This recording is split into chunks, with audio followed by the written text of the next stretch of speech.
Hey guys, Victor here, and today we're going to be doing another retro deck profile on the September 2011 format, with today's focus being on DD, and not to get confused with DDD, which would come much later and is like, just a toolbox of all types of summons. This is pretty much like the original, what people used to say when they said DD, as it's a deck that pretty much revolves around banishing every single card, whether it's yours or your opponent's, in order to slowly outgrind your opponent and, straight up win the game, because let's face it, a lot of decks in this format are really graveyard based, so something like DD that takes advantage of Macrocosmos very easily can sometimes just straight up steal games. So with that out of the way, let's just jump straight into the deck profile. Alright, so we're going to be kicking off the monster lineup with the heart and soul of the deck being DD Survivor. So this card is going to be your main beat stick, it's going to be your main method of recursion. It pretty much does everything that you want it to do, because this card's effect is when this face-up card is removed from play, you can special summon it during the end phase. And you combine that with your dimensional fissures and your macrocosmoses, and it basically just becomes like an unstoppable force that your opponent is constantly burning resources on just to try and stop. And it can get out of hand really fast for your opponent, just they just can't deal with it. And because the only really reliable method to deal with it is to get rid of the cards that banish and then try to get this card into the graveyard. But let's face it, it's not going to happen easily, because this deck does play a lot of traps to try and protect itself from being able to just straight up lose those types of cards. Then we're going to be playing 2 DD Scout Plane. It does the exact same thing as DD Survivor. However, don't let the text fool you on this card, because the way that it used to work is a lot different from how it currently works. Being the most recent printing for this would be the structure deck, the original Monarch structure deck where Caius first came out in.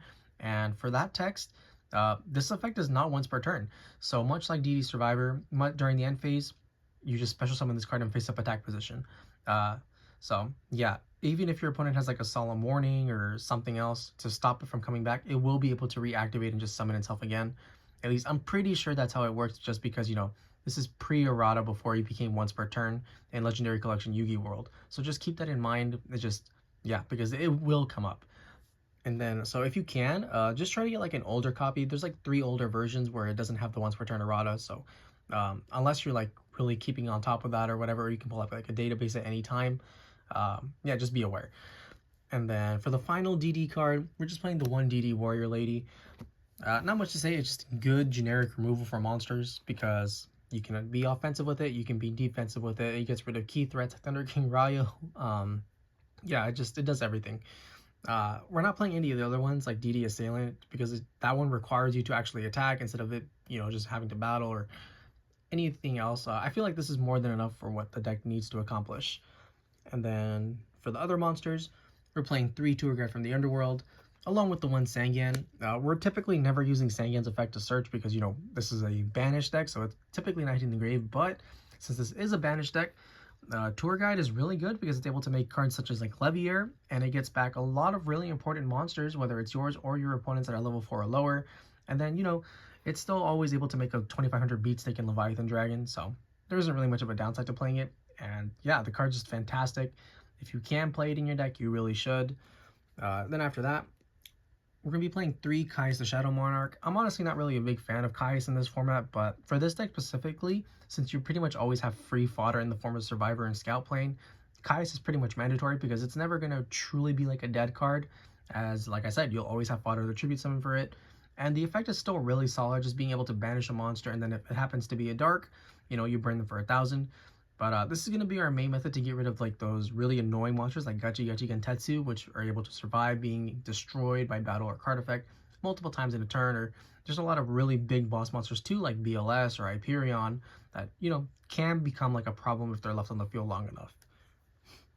And then, since this is more like a anti-meta also, we're still going to be playing 2 Thunder King Ryos. You're not going to be able to use the effect of, tribute to negate a summon all that often, but that's okay. Just being able to prevent your opponent from searching can go a long way in helping you win the game.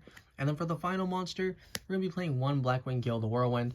There are times, where you're playing against the deck and they're just able to, maybe have like a Stardust Dragon out or opposing Thunder King Ryos. And Blackwing Gale is just basically the perfect answer for that, because you just have their attack, then you attack over them, and then you can just continue on with your plays. And while this is the end of the monster lineup, I want to stress that this deck is extremely flexible in how you can build your monster lineup. So if you want, you can include cards like Kaiku the Ghost Destroyer, Banisher the Radiance, Fossil Dyna, Pachycephalo. There's so many cool tech options that you can explore with this deck, which a lot of people just don't really understand. So yeah, just use this as like a basis for how to build the deck, but feel free to like, personalize it to your own personal touch. So with that, that's the monster lineup, and now we can finally move on to the spell portion of the deck. So we're going to be kicking off the spell lineup with 3 Pot of Duality. This card's a no-brainer to play in this type of deck because it's really slow, and just the consistency boost that it offers you is invaluable to your game plan because, you just reveal the top 3 and you take whatever card you needed that's the most important to you. And then with that, you can continue on your game plan and then, slowly beat down your opponent. And even though it does conflict with cards like DD Survivor for the turn, it doesn't really matter because DD Survivor will trigger during every end phase. So even if you activate Pot of Duality and you have like a DD Survivor banished, you'll still be able to trigger that during your opponent's end phase and still get it back. So yeah, like I said, it's not the biggest deal in the world. And then after that, we're going to be playing 2 Mystical Space Typhoon. Just a good 1-for-1 removal that can hit key cards that will prevent you from like losing to your opponent, or 2 hit key cards that will cause you to lose to your opponent, such as, skill drains if they're playing like TG stun, because then you'll be staring down cards like Beast King Barbaros, and 3k attack is a lot for this deck to handle, especially when it's backed by a skill drain. Or you can hit key cards like Solemn Warning, Torrential, whatever. MST is just a really good card. And then after that, we're going to be playing 2 Dimensional Fissure. So this is where the deck may seem weird to some. They're like, why wouldn't you play 3-dimensional fissures, right? Well, the answer for that is because the introduction of Exceed monsters pretty much made this card a lot worse, especially as like time goes on, but we're just focusing on Tengu Plant format specifically. And Exceed materials do not go to the grave while Dimensional Fissure is up. You need something like Macrocosmos specifically, so the effectiveness of Dimensional Fissure honestly isn't as powerful or as effective anymore. But it's still nice to have, because there are a lot of other cards that still require the graveyard. But yeah, it does show in some matchups, like say you're playing against Agents, for example, where they have like the Gachi Gentetsu, right? You can get rid of the materials for the Gachi Gentetsu, but they'll go to the graveyard, and then this gives them free fodder for their Hyperions, and an Hyperion will come down and start blowing up your back row, and then yeah, things just get out of hand really fast. So it's not the best card, even though it's still really solid. And then after that, we're playing 1 Dark Hole because it's Dark Hole. And for the final spell card, we're playing 1 Allure of Darkness. Just another decent method to help us thin through our deck, because every single card in here is pretty much dark except for Thunder King Ryo. So just an extra added boost of consistency doesn't hurt. And with that, that's the spell lineup. And now we can finally move on to the traps. So for the trap cards, we're going to be starting off with 3 Macrocosmos. It's a macro deck or a banishing deck, so you have to play 3. And as I said earlier, Dimensional Fissure, while it is still good, it's nowhere near as powerful as Macrocosmos is, just because Macrocosmos is able to get rid of materials. So, just that one little advantage can change the way the game plays so much. And yeah, you have to play 3 of this, and you have to pretty much like be smart with it too, because if you, like for example, your opponent plays Solemn Warning, which they will be doing, Solemn Warning can negate Macrocosmos, and having a Macrocosmos negated, yeah, it just does not feel good because your entire game plan revolves around it, right? So just be aware that like you have to be smart when activating this. You can't just activate it willy-nilly. You have to try and grind out your opponent's resources slowly but surely before you can get full value out of this. And then, that's not to say you always have to do that. Sometimes you can just flip it straight up and you'll win the game. That's Yu-Gi-Oh! But yeah, 3 macro, definitely the way to go. Then we're going to be playing 2 Fiendish Chain. So this isn't really something that you see a lot in modern decks. When it comes to Tengu Plant format, you'd rather just play like Effect Veiler and Maxi. But for this deck, because we play the macro cards, that means cards like Effect Veiler, they don't work. It's literally counter synergy. So instead, we're going to be playing 2 Fiendish Chain to try and help us negate our opponent's monster effects, which, there are plenty of powerful ones, whether it's like Black Rose Dragon, opposing Thunder King Ryos, whatever, you name it. Fiendish Chain will typically be enough to help you survive a turn and get rid of it on the next. Then we're also be playing 2 Dimensional Prisons. Not much to say. Deep Prison's a good card. Just, straight up banish the monster that attacks. Then we're playing the Solemn Brigades, being the 2 Solemn Warning with the 1 Solemn Judgment. Good cards are good. And then after that, we're just playing a bunch of 1-ofs. So you have the Torrential Tribute, The Starlight Road, very important because you're always setting 2 to 3 back row typically, so you want to be able to protect it. And then, you know, the added bonus of being able to special summon Stardust Dragon can go a long way and sometimes straight up win the game. You play the 1 Mirror Force, the 1 Trap Dust Shoot, and then for the final card, I wanted to try out Return from the Different Dimension. So this deck is constantly vanishing, as I've stated before, whether it's like you're able to get some really powerful monsters into your Banner Zone too, thanks to like, you know, your Caiuses constantly getting hit while you have like macro face up by like Warning or Bottomless or whatever.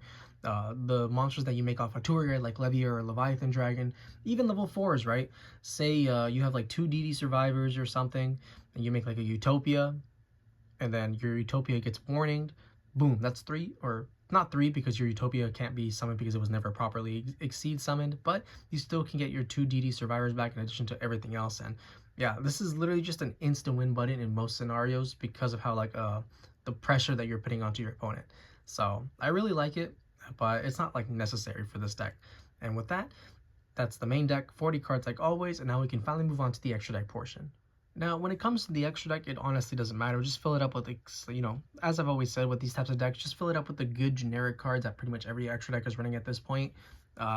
There's only one card in specific that I want to bring to everyone's attention, and that's Chimera Tech Fortress Dragon, actually.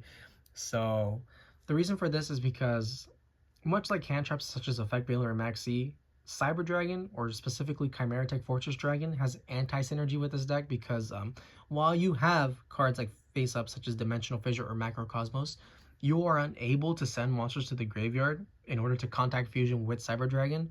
So this card is basically just going to be like a break in your deck, in your extra deck, or a wasted slot. So I would not recommend playing this, at least not in the the main extra deck. If anything, you should side it at most because it's almost never going to come up. But yeah, I just wanted to bring that to your attention. Just remember, if you have a macro or a D5 face up, you cannot contact fuse into Chimera Tech Fortress Dragon, which, you know, sometimes will come up. So yeah, and with that, that's the deck profile. I hope you guys enjoyed it. If you did, please feel free to like, comment, subscribe, and I'll catch you guys next time. See ya.